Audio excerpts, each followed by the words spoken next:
strategy on being debt-free before you even start investing and looking at increasing your income or growing your money?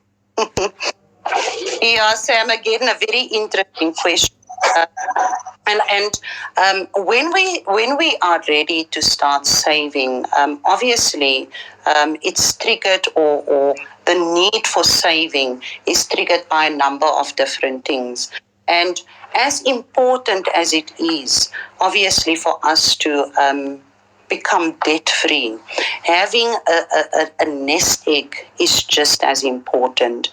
And when we think about like everyday life and the unexpected things that happen in life, and obviously if you don't have savings to fall back on, that almost pushes you to take out loans to cover that unexpected expense. And just thinking about what we've gone through, over the last 2 years, I can tell you that many customers survived because of that emergency fund that they had built up over time. And that emergency fund is obviously for things like unexpected expenses, but also it could be an emergency fund for a vacation, it could be for education, it could be for a number of things. I would say, even if your focus is on repaying your debt, start off small, even if it is 500 Rand per month that you start saving to fund that emergency fund. And obviously, as your income increases, maybe then proportion that increase in your income towards your savings as well as towards your debt. And that will obviously then achieve the result that you're wanting to achieve. Awesome. Thanks for that, Berenice. I think in the physical analogy, we would say, as you're focusing on bringing down your body fat, also focus on building your muscles. So the two are important and can be done at the same time. Definitely.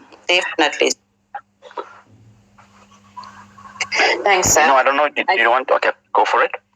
Yes, I think, we touched on this right at the beginning, Bernice, but, sometimes when we do find ourselves in that very tight space, we start considering alternatives. You touched on debt consolidation, and perhaps if we could just quickly, when should somebody consider debt consolidation? And maybe if you could also just clarify, because I think a lot of people get confused between debt review and debt consolidation. Can you just help us navigate that space? When should people consider one or the other, and what should people be aware of before they sort of either jump into debt consolidation or into debt review? What questions should they ideally be asking themselves before they make, because especially with debt review, it's almost like a very permanent, long-term commitment, and it restricts so much. But I think, when people are sort of in that very desperate space, they don't really think about the consequences or the impact a year from now, because they just want to relieve themselves for the next month or two. Yes, Daneo. Yeah, so I think we spoke a lot about debt consolidation, and obviously all of the other options that are available to a customer or to an individual that finds themselves in financial distress. So I'm not going to go through all of that again. But basically, debt consolidation is something that you consider where you find yourself in a situation where your monthly living expenses together with your debt repayments far exceeds your income. Debt consolidation, which is mostly obviously done through the financial institutions or the bank where you bank, is not a bad thing.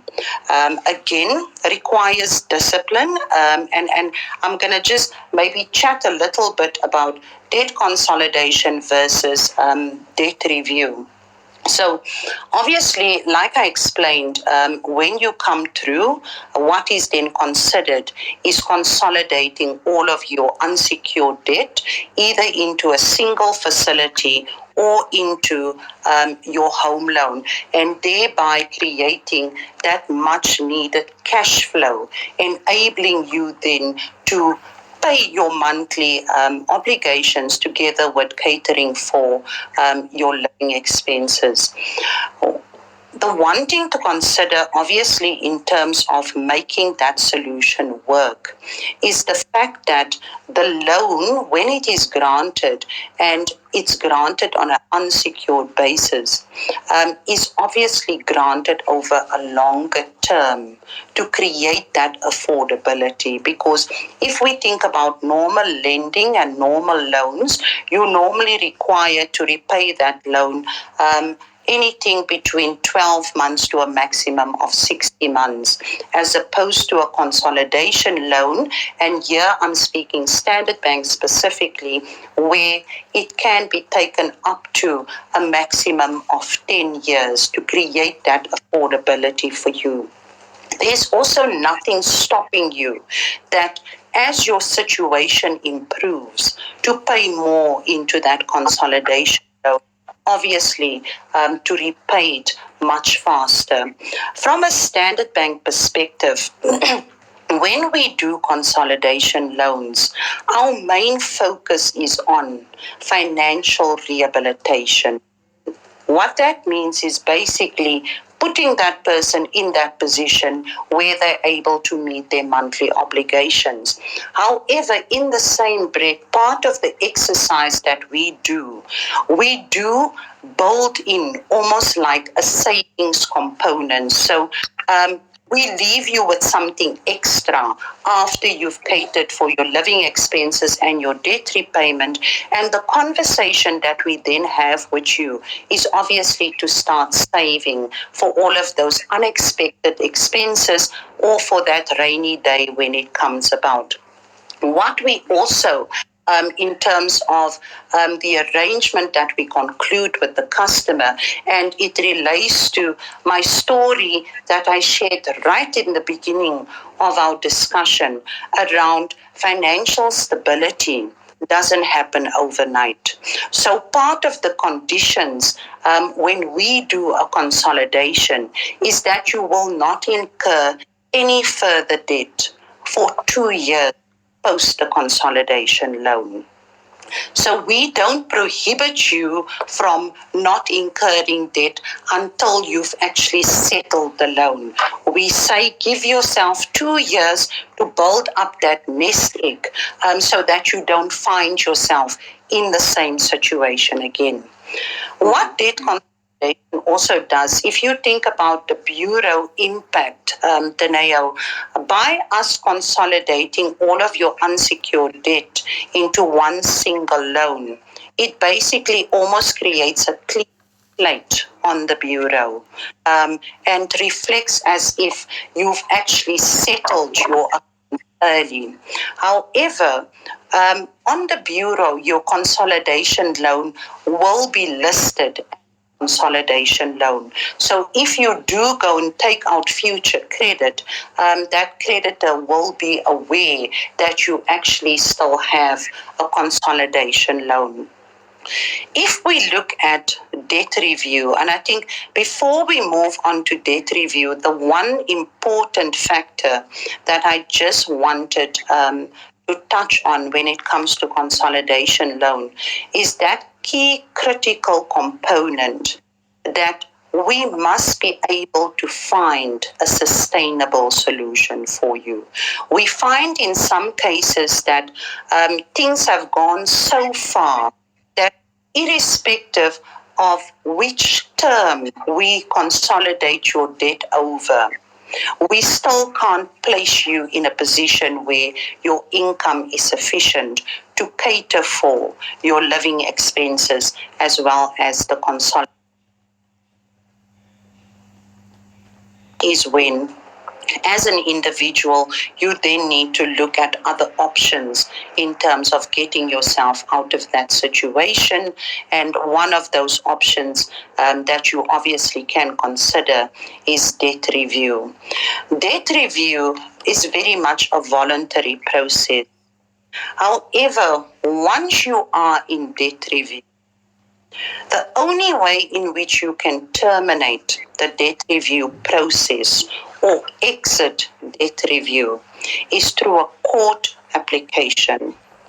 So the court must basically find you not to be over indebted anymore in order for you to exit debt review. Once you enter debt review, all correspondence as it relates to your debt is between the creditor and the debt counselor. You also get listed on the bureau as being under debt review, and being under debt review prohibits you from entering into any new credit agreement until you have settled all of your unsecured loans. Debt review is also regulated by law, and that is why debt review should almost be a last resort once you have explored all other options. Wow, thank you very much, Bernice. That was very comprehensive. And, I think, thank you for the clarity as well, just around the restrictions and the considerations people need to take. I think, you've given us certainly a lot to think about, and I'd encourage everyone, if you are in a position and you're finding it very difficult, please do very thorough research about your options. Ask questions. Don't be afraid to ask, because you just don't want to find yourself in a situation that you'll regret a year from now because you sort of jumped in without all the facts in your hand. Sam, I know you said there were a couple of people with some questions, and we're sort of running into overtime, but perhaps we could just check in and see if what questions are on the line. Sam?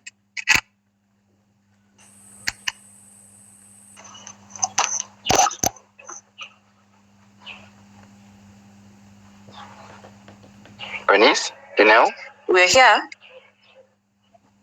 Oh, okay, sorry. I think I lost you for a couple of seconds there.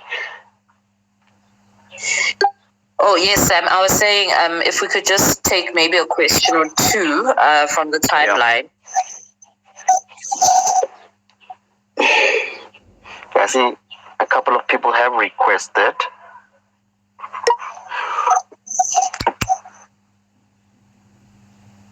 Yes.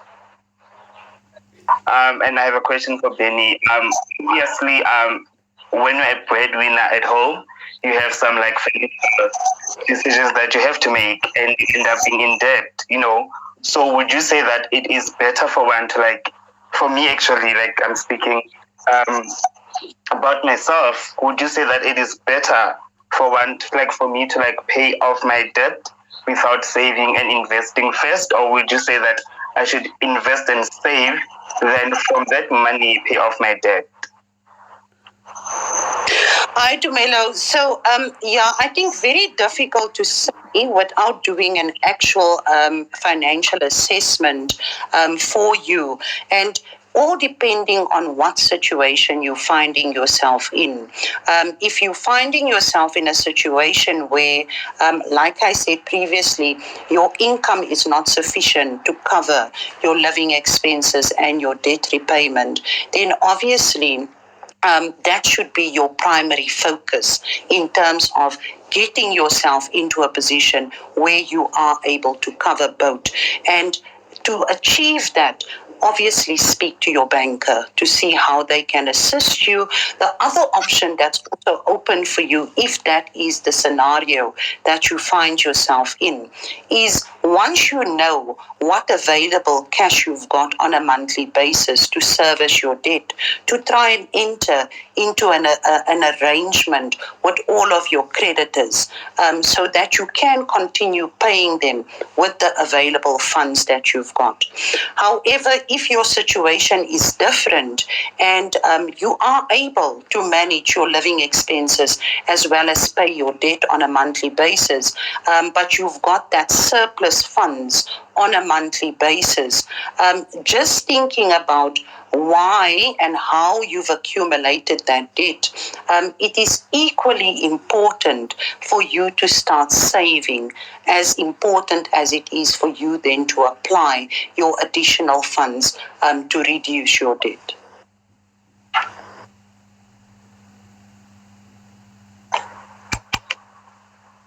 All right, yeah, thank you, Benny.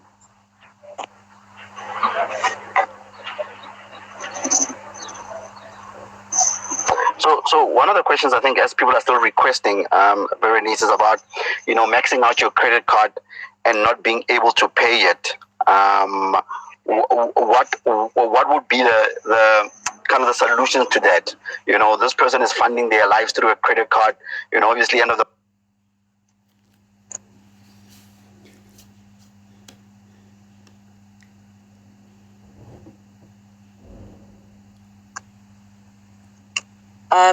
Bernice, I'm not sure if we've lost Sam or if I'm the one who's lost. Can you hear me, Bernice?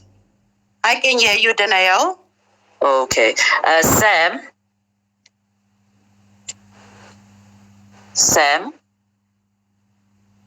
Oh, okay. I think Sam, we lost Sam there. I'm just gonna approve. Did you? Sorry, can you hear me? You didn't hear my question. Now we can hear you. We lost you. We didn't hear your question. You disappeared. Oh, sorry for that. I think it's the network. So the question was about credit card, maxing your credit cards every month. Because there's more months than money. When the month finishes. What would be the solution to that? Someone asked this question on the timeline.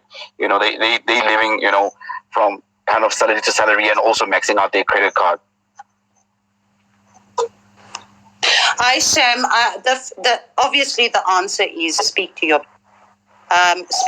bank to obviously restructure your credit card debt to a point where you're able to make capital reductions on a monthly basis, and that can be done by exploring a couple of different options.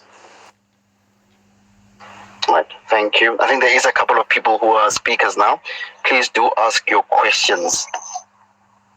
Thank you very much, Sam. Thank you very much to our host for a space like this. I think it's very informative, and I think we need more spaces like this. I would like to...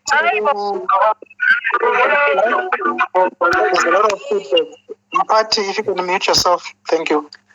I like the point that our colleague from Standard Bank made around the revolving facilities and their drawbacks. And I would like to ask a question, on actually convert a revolving facility into a term loan. Because the reason why I'm asking this, there's a point when I wanted a term loan, because I know I'm not that disciplined. So each time I see money, I want to use it, right? So I thought if I get a term loan, then I start just paying it off. It also deals with that temptation of always wanting to tap into the facility. So the question in short, is there a way of converting a revolving facility into a term loan? Is it something that is possible? Because it also looks like banks, generally, I think they prefer to offer revolving loans as opposed to, to fixed term loans. And I don't know the reason. Thank you very much. Definitely possible, and it definitely can be done. You just need to speak to your banker. Thank you. Thank you, Bernice. Sam, Riabizi. I think you can speak now. Thank you, Danelle. And also thank you, Bernice. I just want to ask, I was advised that owning a house is a good idea, financially, that it's an investment and so on. But I'm finding that it's gotten me into quite a bit of debt at the moment. Feel like I'm drowning a bit. So I don't know, should I stick it out? Should I sell, or should I go back to renting? Yeah, also a difficult one without having full context of what your financial situation is, because a number of factors obviously come into play, one of which is when did you actually purchase the property. If you've had the property for quite some time, chances are you would have built up good value in that property, and maybe you can leverage the value in your property to settle whatever unsecured debt you've got, and then still retain the property. But again, my recommendation would be speak to your banker for them to have a look at your total financial situation in order to craft a proper solution for you. Okay, great. Makes sense. Thank you very much. Awesome. So is there anyone else who has a question? While we still got Berenice here. Any questions around debt, around managing debt? Have you seen any questions on your side, Dineo, on your timeline? I'm just checking, Sam. I can't seem to see anything. So I think, we can absolutely wrap up a very nice session. I think maybe admin can maybe give one or two people. I think 3 people have requested. Maybe we can take 2 more questions before we close off the space. Yes, I have one. Hi. Okay, go for it. Yeah, so afternoon, and thanks for the space. I just wanted to ask the Standard Bank team as to what are they doing to try and curb the debt creation part, like to be honest with consumers that, we think here you are really going into deep. We know it's your dream, you aspire to that, but can you at least wait a year or 2 or 3? So when does it stop being about sales numbers and really about taking care of the consumer, trying to prevent them from getting themselves into deep?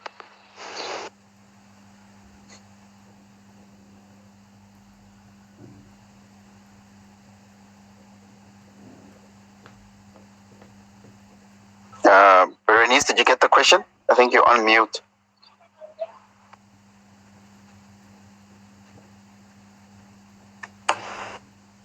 Hi, Sam. Sorry, just a bit of technical issues on our side. So very much, I would recommend the listener to speak to their banker, because we all, as a bank, need to adhere to NCA credit rules, and obviously part of that is a full credit assessment that's concluded with every loan application, and that also is derived from what the individual captures as their expenses. And obviously, from a banking perspective, we can only verify what we see from the credit bureau, but are then reliant on what the consumer declares as their expenses in terms of doing that affordability assessment. But my recommendation very much is for that person also to consult their banker. And perhaps, Bernice, if I could just add to that, I think a lot of the times, especially if we are sort of looking at extra credit or trying to weave around the system, some people might, fudge the numbers, when the bank asks you, what are your living expenses? And you need to appear to be in a better financial position than you actually are. Of debt. So I think, the conversation has started. Let's continue having the conversation. We'll take the last question. I know there's a couple of people who have requested, and then we'll take the last question before we close off.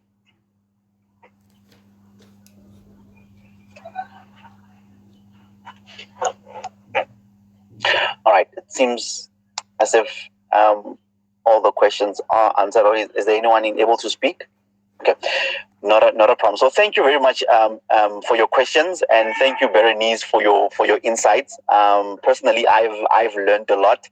And hopefully we can continue this conversation. I think there are a lot of questions that I've seen popping up, about people and how they can manage their debt, better. So really appreciate your insights.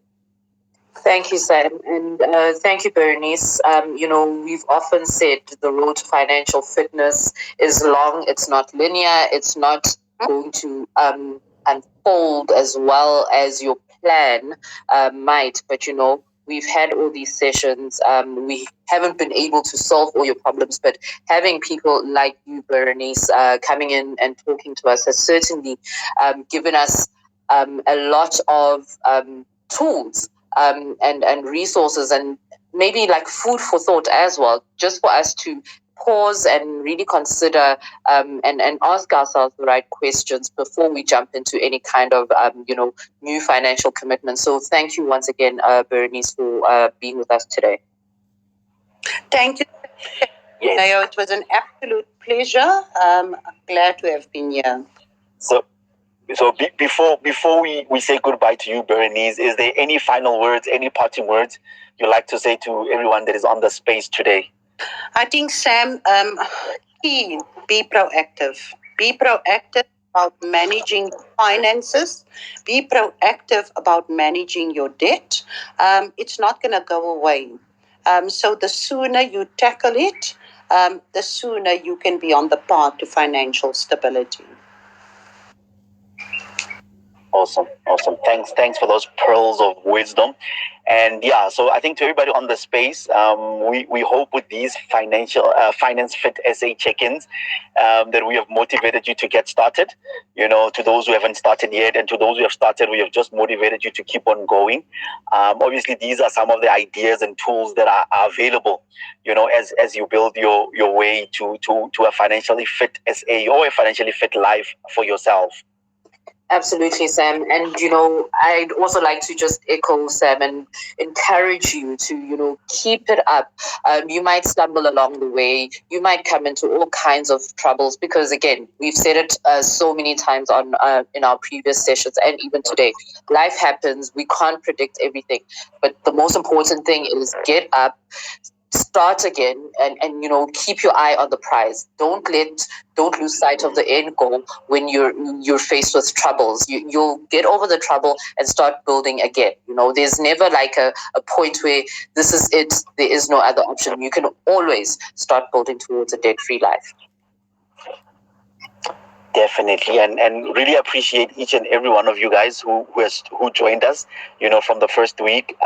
Thank you very much for joining the conversation, and the conversation does not end here. So let's obviously keep tweeting questions, answers, suggestions. I know, they call it FinTwit on Twitter. They're very selfless. They share so much.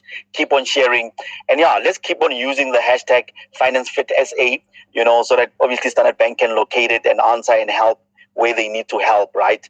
And so, Dineo, I think for the last time in October, do you think we can achieve a Finance Fit SA? Sam, it can be. Awesome. So thank you, everybody. Enjoy your Friday. Enjoy your weekend.